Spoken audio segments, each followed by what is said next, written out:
Welcome to our seminar, Unlocking Efficiency, SC-XRD and APEX Software Breakthrough. Single Crystal X-ray Diffraction is known as one of the most powerful methods for structure determination and structure elucidation. My name is Martin Adam. I'm Product Manager at Bruker for Single Crystal X-ray Diffraction, and I would like to show you today how you can become more efficient with Single Crystal X-ray Diffraction. First of all, we will take a quick look on the improvements in hardware development, which we have achieved in the last couple of years. And in the next part, which probably will be the focus of this webinar, we will look into what Single Crystal X-ray Diffraction software can do today for you to make your measurements and your research more efficient. So on the hardware side, we have mainly worked on components like the X-ray sources, and this has led to a couple of systems we are offering. For example, the IMU-S3, which is an X-ray source which has been designed and uses an X-ray tube which has been designed for the needs of single crystal X-ray diffraction. In the middle, we see the IMU-S Diamond, which adds diamond cooling to this microfocus technology. And this more efficient cooling allows to provide higher power load onto the source, which in turn gives it, again, higher intensity. And here on the right-hand side, we see the metal jet X-ray source, which we have developed in cooperation with Excelum, and this is the most powerful X-ray source which is available for in-house sources today. The second part is the second component which makes life in single crystal X-ray diffraction easier is the series of our photon detectors. They are available in 3 different sizes, depending on the needs of your application. Use indirect detection, photon counting, air-cooled detector, very stable systems for efficient counting of the X-ray intensities. This comes together in the Bruker D8 solutions for crystallography.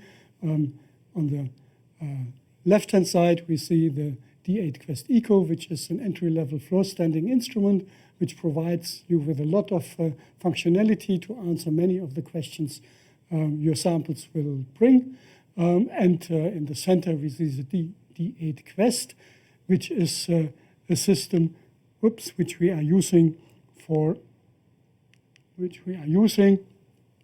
all our single source applications, mainly, of course, today equipped with microfocus X-ray sources.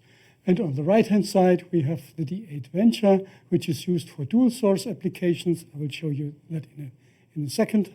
And it is also used for the high-end single wavelength X-ray sources like the metal jet I mentioned before. So here we have a typical setup of a D8 Venture system. It comes with a Kappa goniometer to orient your samples. It comes with the photon detectors I just mentioned. And here we have a dual source microfocus source setup, which enables or which gives you a high flexibility with respect to the wavelength settings. This comes together with the APEX 5 software suite, which we will discuss in a couple of seconds. Let me give you 2-3 examples on what modern X-ray, single crystal X-ray diffraction can do for you. Here we have an example from a cooperation with the University of Wageningen, where we have investigated pillaranes, which are substances to remove perfluorinated acids from drinking water. And these perfluorinated acids are becoming more and more a problem in drinking water because they are chemically very stable. More details you can find in the Angewandte paper. Metal organic frameworks are also heavily investigated, and here we have an example where the cassarans are featured, allowing for the incorporation of a variety of molecules. And last but not least, fluorinated chaperones. A new chaperone has been synthesized, And it turned out that this chaperone is now able to co-crystallize with relatively high aliphatic component, with relatively high molecular weight aliphatic components. So the details can be found in another angewandte paper.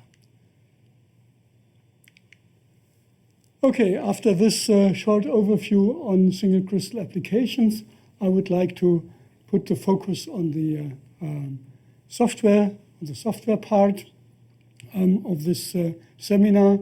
And it's my pleasure to introduce Tobias Stürzer, who is the head of our global application labs, and he will provide us with the details on modern single crystal X-ray diffraction software. Tobias, the stage is yours. Thanks, Martin, and hi, everybody.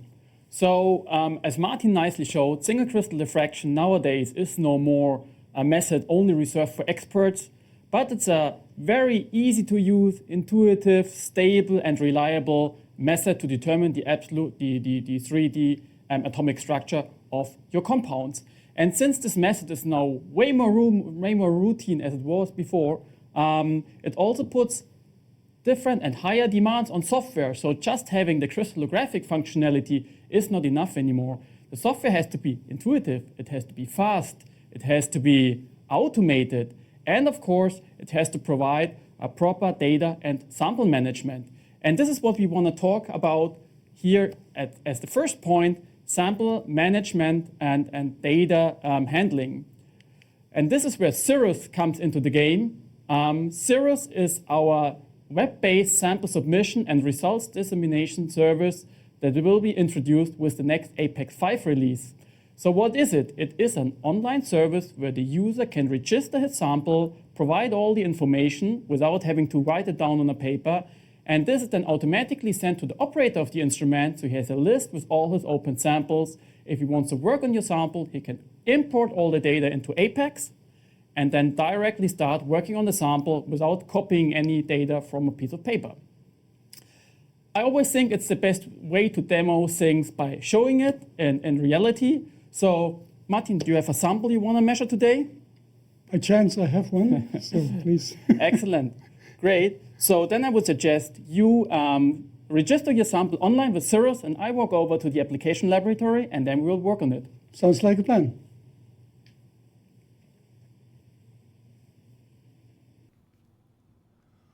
Okay, so meanwhile, I have logged into Bruker Support, and this is the graphical user interface, which probably is quite familiar to many of you. And the entry into Sirrus starts with pressing the My Samples button, and then we are submitting a new sample. So you can select between various molecule types, like small molecule, protein, and powder. And the only thing I know about this sample is that it is a small molecule. So the sample name I can type in. For example, we call this one seminar. And the sample code will be generated automatically when I press the proper button. Or I can type an individual sample code, of course. Here we have the opportunity to upload various files if we have done some work on this sample before. And for the time being, all the information on crystal system, prior knowledge, chirality, and so on is unknown to me. What I do have a glimpse of an idea is of the chemical composition. So I know it consists of carbon, nitrogen, oxygen, hydrogen, and I also know that there is some copper in the sample. If I had an idea on more details of the chemical structure, I could draw it here. So the next thing I can provide is information on crystal color, intensity, and so on, all the things which are important for the identification, and later on we'll make it into the CIF file, or I leave this part of the job to Tobias, who can add it later on in the course of the structure determination. So we can provide here some additional information on the sample, like is it stable or is it air sensitive? So we know it is not. Sorry, it is, of course. Is a sample hazardous? No, it's not. It's at least nobody has been toxinated so far.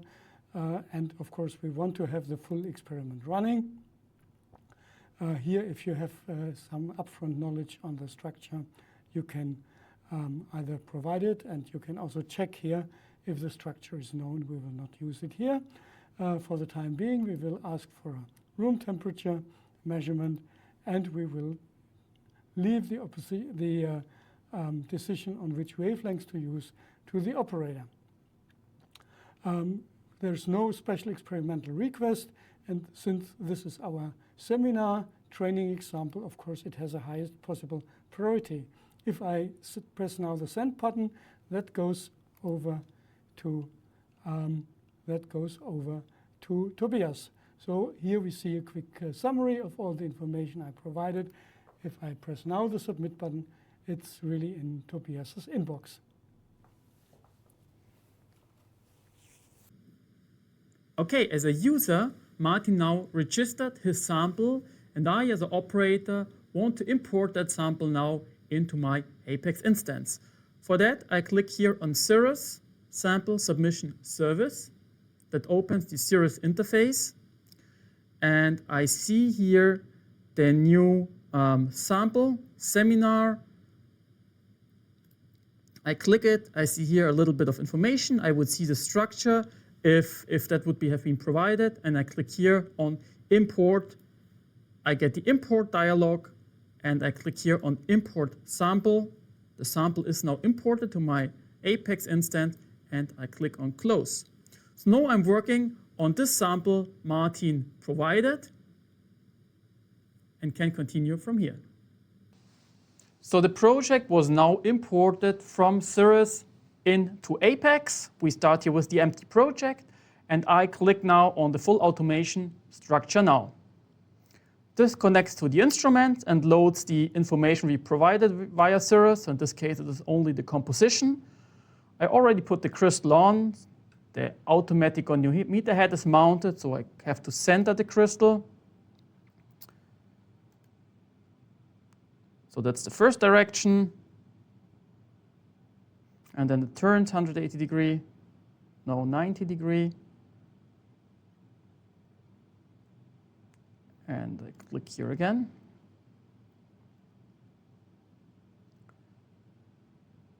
And then it is centered. So all the rest we leave on auto. It's just rotating again so that we can check the centering. And we click on start. So the instrument is now preparing everything, ramping the source, driving the goniometer into the right position. And the moment the first frames arrive, we will get them displayed here.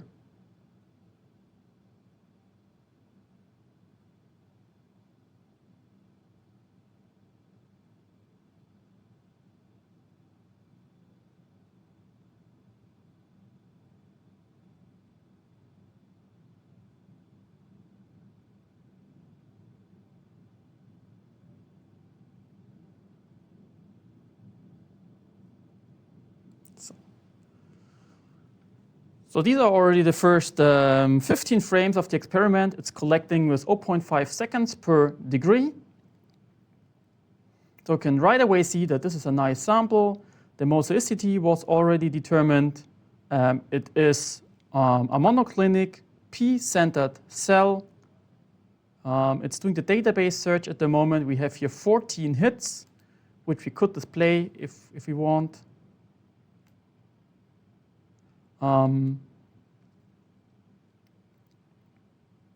It estimates a maximum resolution of 0.75 angstrom for this sample.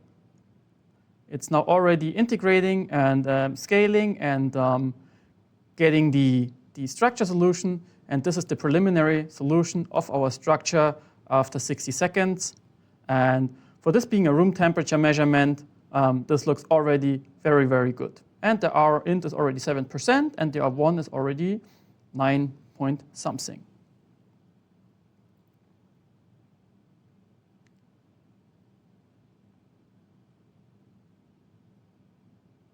This ticker gives you some info of what is just happening at the moment. So at the moment, it's integrating again the new frames, and then also resolving and refining, and in the background also planning the strategy for the whole data collection.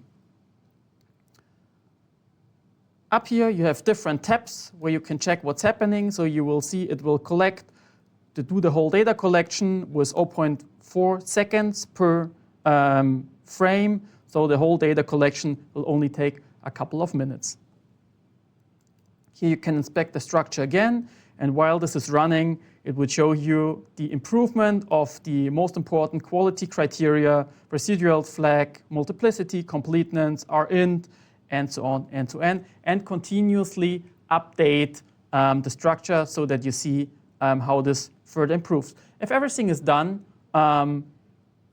structure now will stop and prepare the report for you, and then you're done. So for routine samples, this is a very nice automated suite where you just click start and it does everything automatically.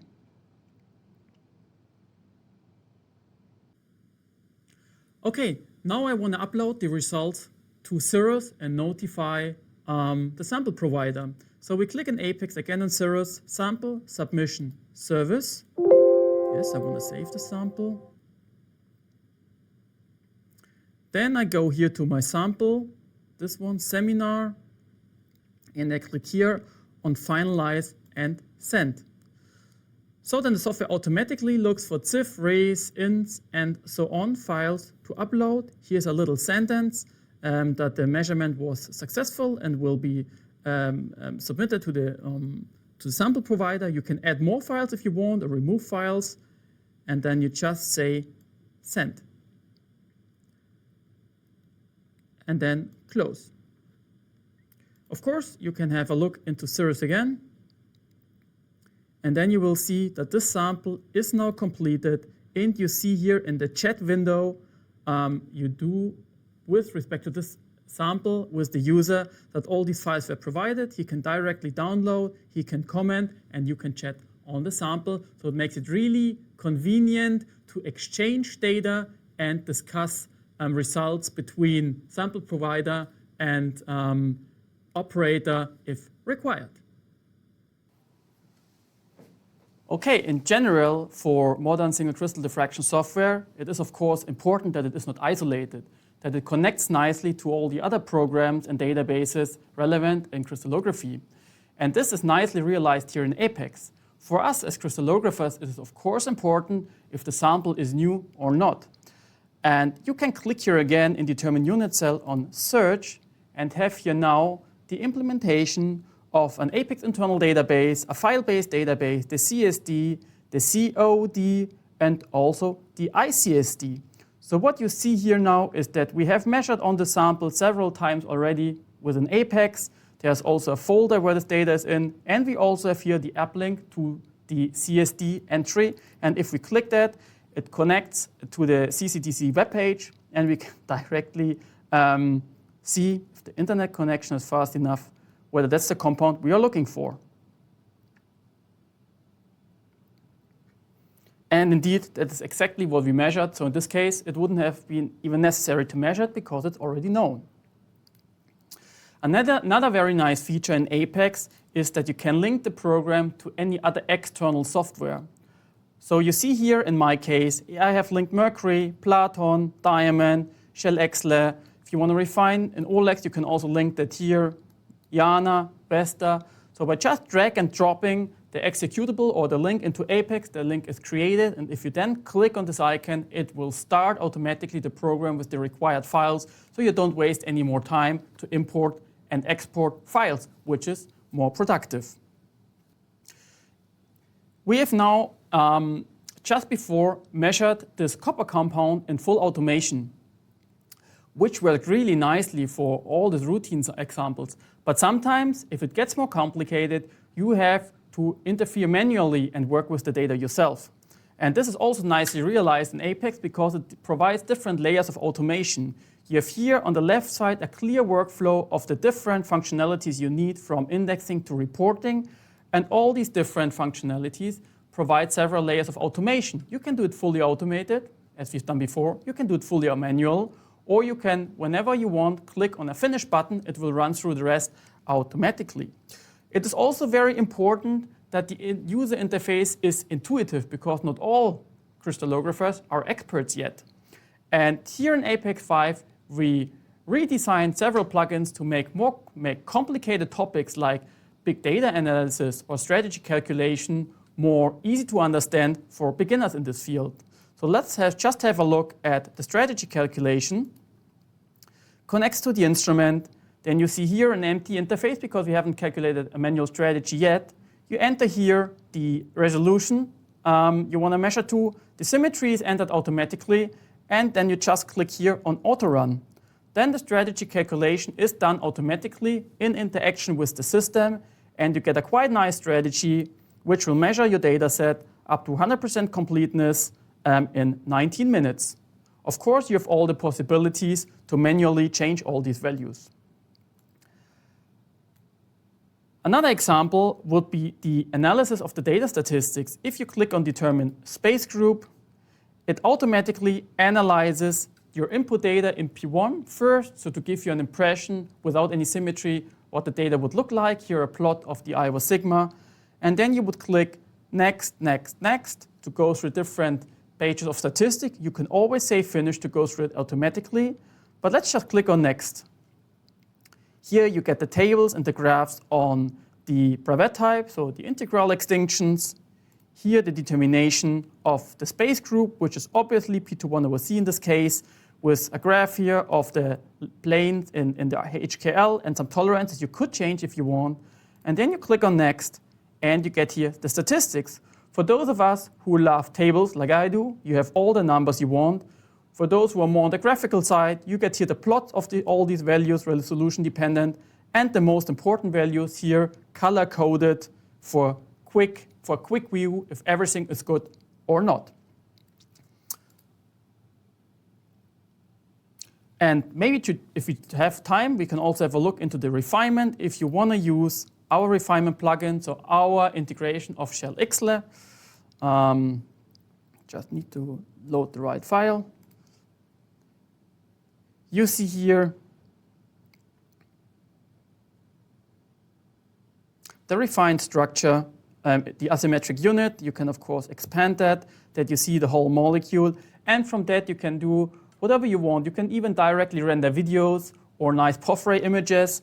And if you want to educate people in the field of crystallography, we have this really nice feature here of showing the symmetry elements which appear in the space group. So P21 over C, you would nicely see the screw axes, the glide planes, and the inversion centers, which makes it very convenient to show people graphically how space group symmetry works. And these were just three examples out of the variety of features we have in Apex 5. Okay, the last step in structure determination is, of course, the reporting of the results to the owner of the sample or the publication to the scientific community. Modern software should also provide here convenient and easy to use tools to quickly produce complete reports. And there's a very nice plugin here in Apex under Report, Generate Report, which summarizes the sample, everything that was measured, and the outcome in an HTML style report, which you then can distribute to the owners of the sample. And a little peek preview here, in the next version of Apex, we will have Finalizing implemented. The program of Daniel Kratzers, most of you are familiar with. And if you open that, it gives you a very nice overview of all the items that were automatically imported. It gives you tools to manually modify it if required. And it has a very nice functionality to do online and offline check CIF of the final CIF you generated. It has here the possibility to do the position of files, so a lot of other very nice tools. And you can make a Word-style report, which looks like this. We have here a nice image of your structure, the most important tables you need for publication, and a little write-up of what was done with which program. So very nice summary on one page of the most important values, And down there, you have all the tables you need. And of course, you can also create your own templates if required. Okay, so far we have seen how nicely automation works in Apex 5 and what other nice features you have to analyze and work with the data. But of course, not every sample is that nice. So this little guy here looks really nice, good crystal shape, nice color, so you wouldn't expect any problems. But from modern crystallographic software, you expect that it recognizes problems automatically, gives the users hints and guidance how to work with this data. And this is what I want to show you now. So the first thing you always do if you work with a new compound in a more manual way, you go to Evaluate, Determine Unit Cell, and you want to go through the indexing process, and we just click here on Run, start with collection, stop after the cell search in the database. So we just click on Run, so it will go through all these steps, collect the data, harvest the spots from the collected data, then index, choose a solution, refine the unit cell, and then it will also automatically look for additional twin domains, reasonable twin domains, which it makes sense to consider, and then will determine the brevet of the twin type, refine it, and do the database search as usual. And you already see here the frames. Again, they're collected with 0.5 seconds, this case per 2 degree. You see the diffraction pattern is really great. You have here all the tools to estimate the resolution. That looks really good. And you see here that a few reflections come very close unsystematically and traditionally. That's a clear indication for twinning. So the crystallographer already knows I have to spend here some extra effort to separate the reflection groups, index them separately, find out the relation. So that's all that had to be done manually in the past. So the data collection is already done. So now the reflections are getting harvested. Software indexed already, found a cell. Indexes only 50% of the reflections and finds here 2 twin domains. So if we now switch on the overlay, we see green and gray circles. So the gray one describes the expected reflection position of the first domain, the green ones of the second domain. So it nicely found the second domain, and that looked all quite reasonable already. So if you go back to the overview, you see here this gray-green unit cell, so a multi-domain unit cell, because what the software did automatically, it found the first domain, sees that it only indexes a certain percentage of reflections, and then finds the same unit cell again to get high coverage on all reflections, and this you see here. You also see here that the second domain is a bit indented, so that's a child, there's a fixed relation, and that is 63 degree around an arbitrary vector, so that it's just a cracked crystal, that's not systematic twinning. The nice thing is that with this multi-domain unit cell, the software will automatically make sure that all further processing is done for twinning. So the user doesn't have to manually make sure that it's twin integration, twin scaling, twin refinement. That's now all done automatically the moment you have this multi-domain unit cell. So really convenient and really helps, especially for users which are not that experienced yet with twinning. Of course, you can manually check whether the indexing is correct. You go to the reciprocal lattice viewer. You see here the 2 reciprocal cells, all the reflections, and you see they're all gray. But down here, you can change the coloring from color reflections by group to color them by domain. And then the gray reflections belong to the first domain, the green reflections to the second domain. And if we now go to the gray cell, you see nicely, let's switch on the grid. Show grid. You see nicely how nicely this gray reflections fit to the gray grid. And if you switch it to the green cell, the second domain, how nicely the green reflections fit to the grid. So the automatic detwinning just worked perfectly for this 2-domain twin. Yeah, that's all I wanted to show you today. I hope I could show you how these new features in Apex on a Bruker support can help you to increase your productivity and efficiency. If you have any questions or comments, you're always welcome to contact us, and check out also our webpage for the upcoming webinars. Yeah, thank you, Tobias, very much for the nice presentations. I think we all have learned a lot. I can expect that a few questions are remaining, so please stay connected for the Q&A session, which we will start now.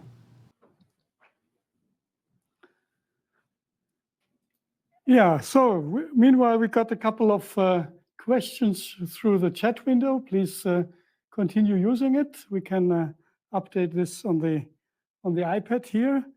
And the first question is, how can I get access to Apex 5? That's pretty simple. The most easiest way to get access to Apex 5 is buying one of our single crystal machines, because each system comes with a lifetime license of Apex 5, which can be used all over the site. So it's actually called a site license. Next question, how can I get access to Sirrus, and what does it cost? So if you have an account on Brooker Support, and if you are registered for one of our single crystal instruments, you will find a request button for Sirrus now in the user interface. And if you request then Sirrus access, you have to undergo an approval process, which will take a day or two. And then we will give you access to Sirrus as a provider. And as a provider, you can add additional accounts for your students or for your collaboration partners, and through these accounts. And then you can, of course, use the Sirrus service free of charge for the time being. We are using a cloud service behind it. And depending on the overall cost, if you upload huge data amount, we might have to start charging a small amount. But the cloud service at the moment is free of charge. Of course, I should add to my first answer that how to get access to Apex 5, that Apex 5 is also available through the Brooker sales channels, and you find your local sales representative through the Brooker webpage. Or, of course, we are also happy to provide you with the respective contact information if you drop us a quick message through the chat window. Then we have the question, if completeness of the data collection regularly stacks upon 22 or 23% with different crystals when planning the run strategy, how can we solve this problem? Now, in principle, your diffractometer should be able to collect 100% of the data sets. So if you have a systematic problem with your machine, maybe you contact us separately through the chat window or through the chat, and we will work out a detailed solution. I would be very surprised if this problem is coming from a Brooker instrument, honestly. Then we have again the question on the costs of the Sirrus service that has been answered. There is also a question on how to solve crystal structures having low I and high R values. So the I is, of course, the intensity. So against low intensities, there is mainly two options. Try to get better quality crystals. That improves your diffracted system, your diffracted intensity, typically. And of course, like I showed in the introductory part to this seminar, there is an option using a variety of X-ray sources. And with stronger X-ray sources, you get a higher or a stronger diffraction system signal, which of course then also gets reflected in your eye statistics. Getting better crystals is also a good recipe to get the R values down. If you have, of course, a disordered crystal, twinned crystal, like Tobias has shown a couple of minutes ago, you might need to check if you have some challenges like twinned crystals in hand, or if you have modulated structures, all that can be handled through the APEX software.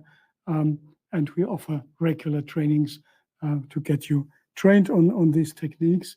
And last but not least, of course, if you go to longer wavelengths, like you switch from moly to copper radiation, that also helps to increase the interaction between material and the X-ray radiation. So that also helps to get you a stronger X-ray system.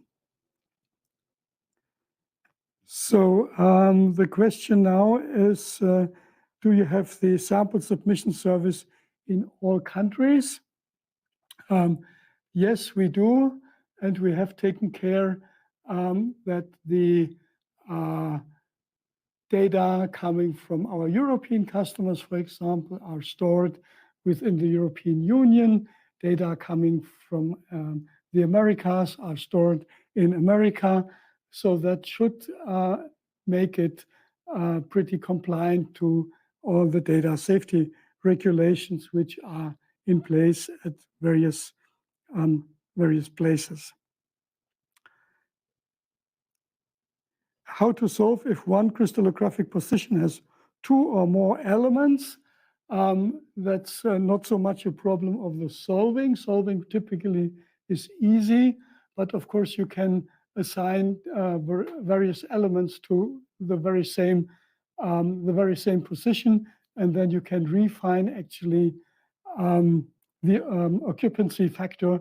Of course, in total that has to sum up to 1 at maximum.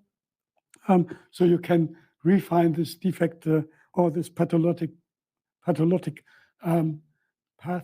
positions through standard refinement programs like we offer within APEX, which is good old SC-XRD. We have APEX 5 on our SCD. When is the next version going to be available? This is actually tested while we run the seminar in our test fields, and I hope that we should have it available by end of June. Do we get a trial version of APEX? Yes, you do. We have temporary licenses available, so tryout versions are available, again, through the Puka sales channels. The challenge is that our APEX software is export control regulated for various reasons. So we need to know to whom we supply the license, and that makes the process a bit more complex. But trial versions are, of course, available.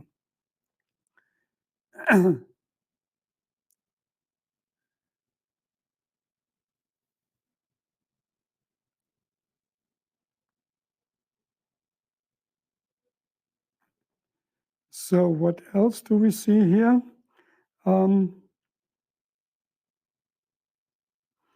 We had problems detecting some element. Now that's a pretty vague question, actually. It could be, I don't know if the element assignment was a problem or if the data resolution wasn't good enough to fully identify the structure. Of course, we are happy to look into these challenges and these problematic structures if you provide us with some more details. Then there is the question, does it work with minerals from the database only? No, of course, our database search is actually trying, no, it's not trying, it is searching for databases. First of all, a local database which is created on your machine or in the local network from all the structures measured on the machine or machines. And then we search the ICSD, the COD, and the CSD database. So that gives a variety of structures, inorganic structures, organic, metallo-organic structures. In short, almost everything which has ever seen an X-ray beam. What kind of service is used for Sirrus? I don't know if that was mentioned already, but Sirrus is a purely web-based service. So your students, your clients provide the structural information through the Bruker Support web interface, and you then can download this web cloud stored information into the Apex software, which is typically installed as an application on the local computer.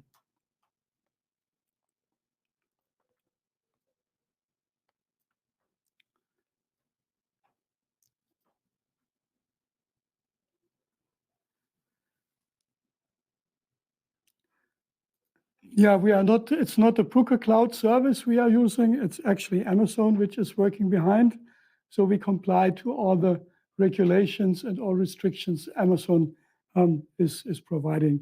Here, Amazon is, to all of my understanding, a global provider of cloud services, and this is what is behind the Sirrus routine.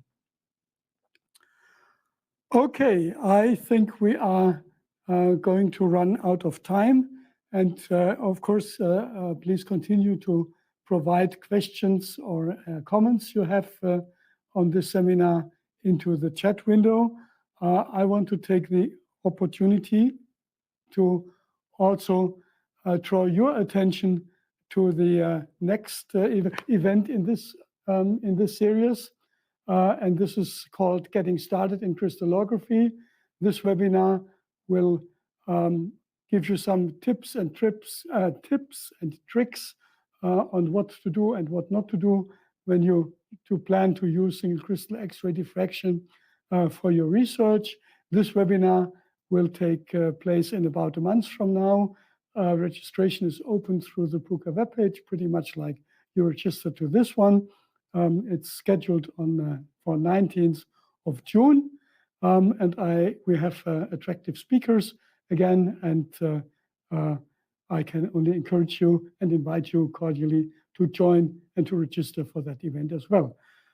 For the time being, I want to say goodbye and thank you for attending this event. I hope you enjoyed it, and it was a pleasure to host you. Thank you so much.